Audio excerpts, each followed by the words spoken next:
बच्चों, कैसे हैं आप सभी। उम्मीद है आप सभी बहुत अच्छे से होंगे और पढ़ाई भी कर रहे होंगे। बच्चों, क्या आप जानते हैं मैं कौन हूँ?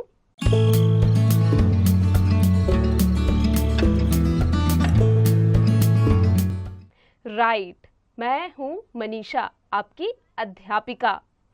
तो बच्चों, आज हम अपनी कक्षा में पढ़ेंगे एक कविता के बारे में और हमारे कविता का शीर्षक है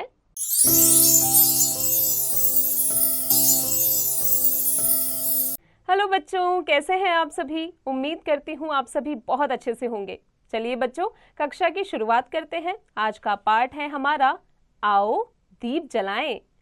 जीवन कौशल, प्रभावी संप्रेषण, रचनात्मक विचार और आपसी प्रेम भाव को जागृत करना, नैतिक मूल्य, आपसी सहयोग, मेल मिलाप द्वारा त्योहार मनाना, साहस जैसे भावों को विकसित करना।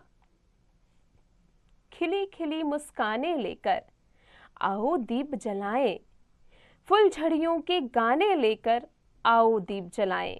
बच्चों, यहाँ पर कहा जा रहा है कि चलो खिलखिलाकर हंसते हैं, खिलखिलाकर मुस्कुराते हैं और इस मुस्कान के साथ में, फुलझड़ियों के गान के साथ में हम मिलकर एक दूसरे के साथ में दीप जलाते हैं।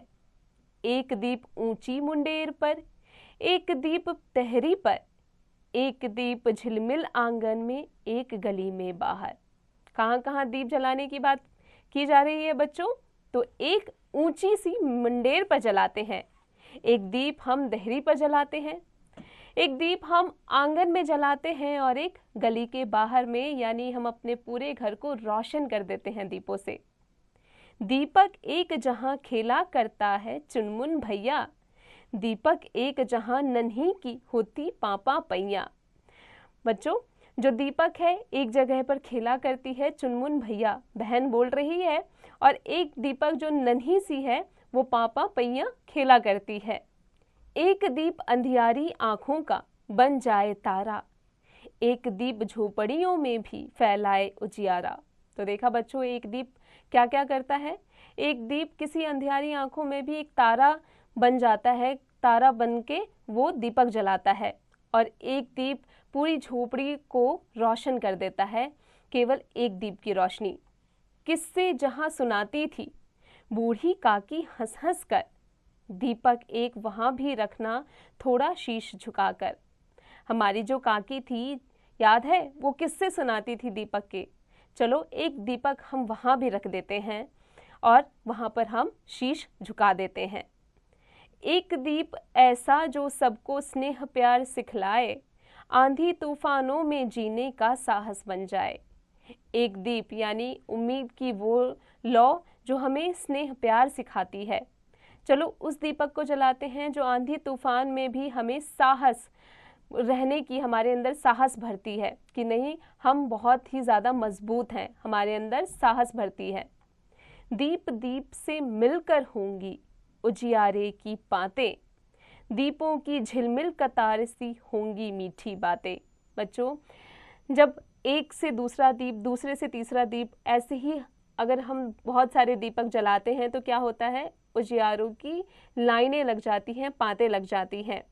दीपों की झिलमिल कटार जो हम लगाएंगे, एक से बढ़कर दूसरा दीप, दूसरे से तीसरा, तीसरे से चौथा, और उसमें जब हम मीठी मीठी बातें एक दूसरे से करते हैं, हम ऊंच नीच, काला गोरा, भेदभाव सब जब मिटा देते हैं, तो ऐसे क्या होता है, हम एक दूसरे के और करीब पहुंच जाते हैं। आओ दीप जलाएं लेकर नई सुबह के सपने, हम सबके हो जाएं, धरती के सुख दुख हो अपने। चलो दीपक जलाते हैं और हमारे बीच की जो भी दूरियां हैं उनको मिटाते हुए दुख सुख जीवन के चलो हम साथ में बिताते हैं। इसे लिखा है प्रकाश मनु ने। बच्चों, अब आ जाते हैं इसके अभ्यास कार्य पर। पाठ ज्ञान, सही उत्तर पर सही का चिन्ह लगाइए। तो बच्चों, पापा पैया कौन करता है, बताइए। बिल्कुल सही, नन्ही। बच्चों, इसके आगे का अभ्यास स्वयं कीजिएगा। निम्नलिखित प्रश्नों के उत्तर लिखिए। पाठ से संबंधित यहाँ कुछ प्रश्न दिए गए हैं, पाठ की सहायता लीजिए और फिर उसका उत्तर लिखिए।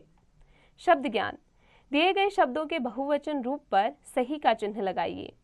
घंटा, क्या होगा इसका सही, बिल्कुल सही, घंटे। गली का गलियां, बिल्कुल सही। आगे का अभ्यास स्वयं कीजिएगा। दो दो समानार्थी यानी पर्यायवाची शब्द लिखिए। बच्चों यहाँ पर कुछ शब्द दिए गए हैं, उनके आपको दो दो पर्यायवाची शब्द लिखने हैं। दिए गए शब्दों में अनुस्वार या अनुनासिक लगाकर सही शब्द लिखिए। जैसे आधी, इसमें क्या लगेगा? अनुनासिक, क्या बन जाएगा? आंधी। दूसरा है जहां, इसमें हम लगाएंगे अनुस्वार और ये बन जाएगा जहां। भाषा ज्ञान, सही सर्वनाम शब्द से रेखा खींचकर वाक्य बनाइए और दी गई जगह पर लिखिए। जैसे वह कहाँ घूमने जाऊंगा? आगरा। इसी प्रकार बच्चों आगे का आप अभ्यास कीजिएगा खुद से। नीचे कुछ वर्ण दिए गए हैं जिन्हें जोड़कर कम से कम 8 शब्द बनाइए। यहाँ कुछ वर्ण दिए गए हैं। सबसे पहला हमने कौन सा शब्द बनाया? बतख। इन्हें जोड़िए और भी 8 शब्द बनाइए।